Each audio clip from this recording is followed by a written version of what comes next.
आज हम लोग आपकी कक्षा 10 की हिंदी की पाठ्य पुस्तक में जो अनिवार्य संस्कृत होती है उस पर आधारित प्रश्नों को हल करना सीखेंगे। हम लोग देखेंगे कि अनिवार्य संस्कृत से किस तरह से प्रश्न आता है और उसको किस तरह से हल करेंगे। आज हम लोग पहले पाठ की यानी पहले अध्याय के पहले पाठ के पहले गद्यांश को लेते हैं। सबसे पहले हम लोग देखते हैं कि आखिर इस पाठ से आपकी परीक्षा में, आपकी जो कक्षा 10 की बोर्ड की परीक्षा होती है उसमें प्रश्न किस तरह से पूछा जाता है। तो आप भी मेरे साथ पढ़ लीजिए। निम्नलिखित संस्कृत गद्यांशों का संदर्भ सहित हिंदी में अनुवाद कीजिए। इसी तरह से आपके बोर्ड के पेपर में प्रश्न दिया रहेगा, तो ध्यान से समझिएगा। अब आपको प्रश्न कह रहा है कि ये जो नीचे गद्यांश दिया हुआ है, ये जो गद्यांश दिया हुआ है ना, इसका संदर्भ लिखिए। संदर्भ का मतलब आपको संदर्भ भी लिखना है और प्रसंग भी लिखना है, ठीक है। प्रसंग अलग से नहीं कहेगा लिखने के लिए, इसमें वो चीज़ इंक्लूड है, छिपी हुई है कि आपको संदर्भ और प्रसंग भी लिखना है। उसके बाद इस संस्कृत का जो है हिंदी में अनुवाद करना है, ठीक है। तो ये 3 चीज़ें आपको लिखनी है, संदर्भ लिखना है, प्रसंग लिखना है और हिंदी में अनुवाद करना है।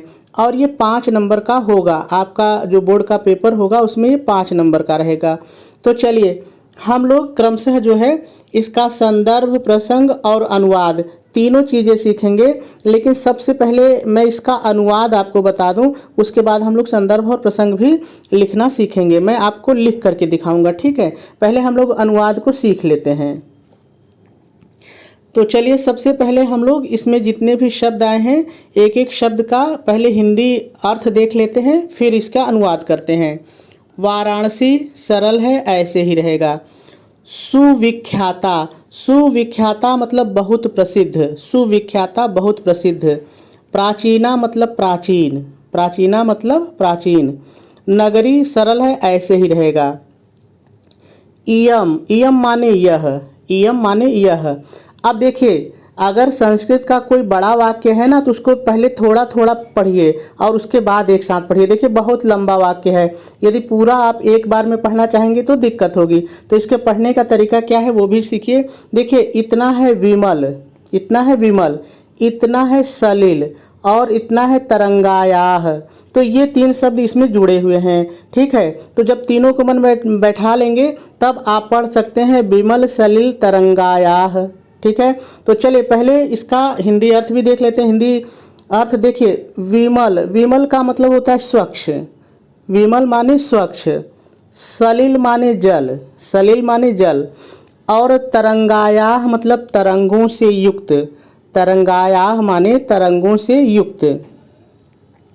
गंगायाह मतलब गंगा के, गंगायाह मतलब गंगा के। कूले माने किनारे, कूले माने किनारे। स्थिता मतलब स्थित है, स्थिता मतलब स्थित है। अस्याह, अस्याह मतलब इसके, अस्याह मतलब इसके। घट्टा नाम, घट्टा नाम मतलब घाटों, घाट जो किनारे घाट बने, घट्टा नाम मतलब घाट या घाटों की, घाटों की आप कह लीजिए, ठीक है। वलयाकृति, वलयाकृति मतलब घुमावदार आकृति, जो घुमावदार आकृति है, जो घुमावदार आकृति है, वलयाकृति, ठीक है। पंक्ति मतलब कतार, पंक्ति मतलब कतार, ठीक है, लाइन, कतार। धवलायाम, धवलायाम मतलब श्वेत, स्वच्छ, साफ, चाहे जो एक ले लीजिए, श्वेत, ठीक है। चंद्रिकायाम, चंद्रिकायाम मतलब चांदनी, चंद्रिकायाम मतलब चांदनी जो उसकी किरण होती है चंद्रमा की, उसकी है, ठीक है।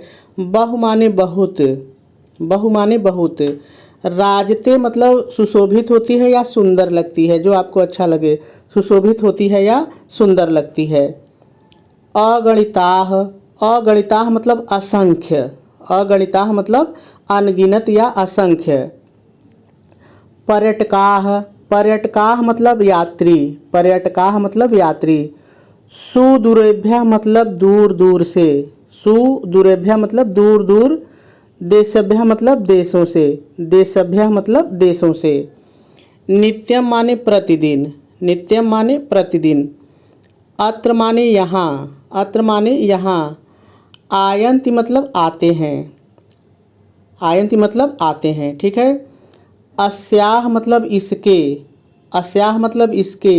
घट्टा नाम मतलब घाटों की, ठीक है, घाटों की। च माने और, च माने और। शोभाम मतलब सुंदरता, शोभा या सुंदरता, शोभाम मतलब शोभा या सुंदरता। विलोक्य मतलब देखकर, विलोक्य मतलब देखकर। इमाम मतलब इसकी, इमाम मतलब इसकी। बहु माने बहुत, बहु माने बहुत। प्रशंसन्ति मतलब प्रशंसा करते हैं, प्रशंसन्ति मतलब प्रशंसा करते हैं।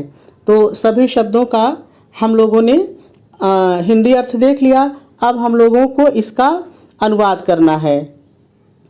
तो चलिए अब हम लोग इसका हिंदी अनुवाद करते हैं। लेकिन देखिए, आपको संस्कृत से हिंदी अनुवाद तभी आएगा जबकि इन सभी शब्दों का, जैसे कि मैंने आपको हिंदी अर्थ बता दिया है, वो सभी आप याद कर लेंगे। यदि सभी का हिंदी अर्थ आपको याद हो जाएगा तो कोई भी गद्यांश हो आप उसका आराम से हिंदी कर लेंगे, कहीं कोई दिक्कत नहीं होगी।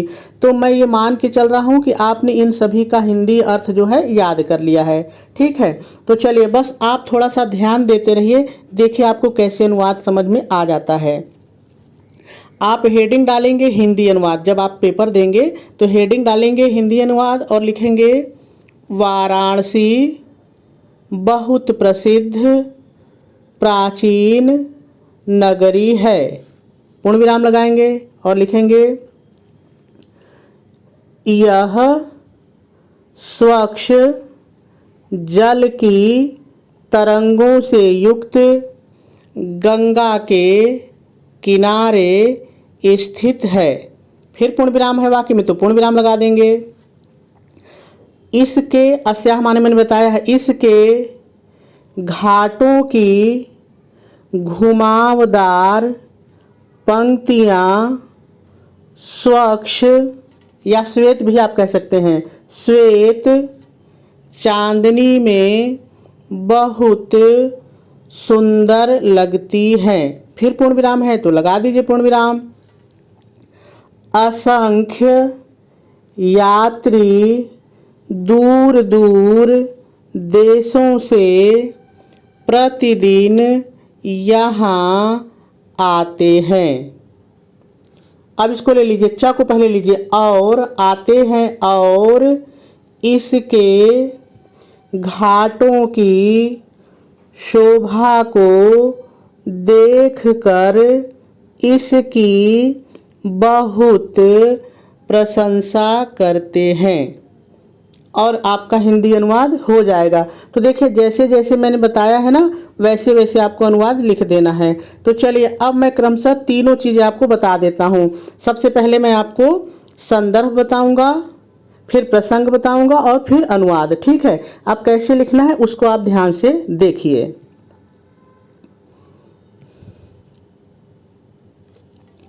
देखिए आप संदर्भ हेडिंग डालेंगे, आपके बोर्ड की परीक्षा में डैश डालेंगे और डैश डाल करके लिखेंगे अपना प्रश्न उत्तर नंबर जहां पर रहेगा, ये 24 पर आएगा, 24 नंबर पर आता है, ठीक है। तो आप देख लीजिएगा जो भी प्रश्न उत्तर नंबर रहेगा आप यहां पर डाल लेंगे, ठीक है, प्रश्न उत्तर नंबर।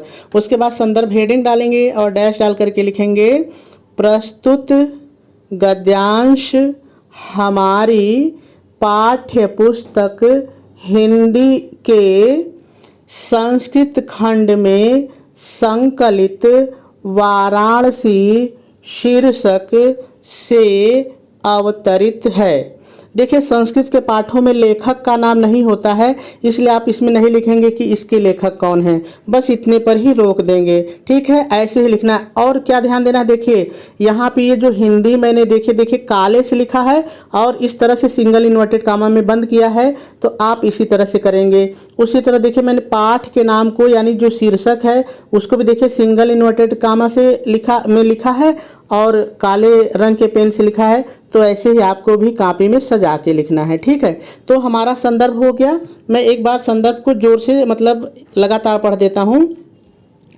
प्रस्तुत गद्यांश हमारी पाठ्य पुस्तक हिंदी के संस्कृत खंड में संकलित वाराणसी शीर्षक से अवतरित है, ठीक है।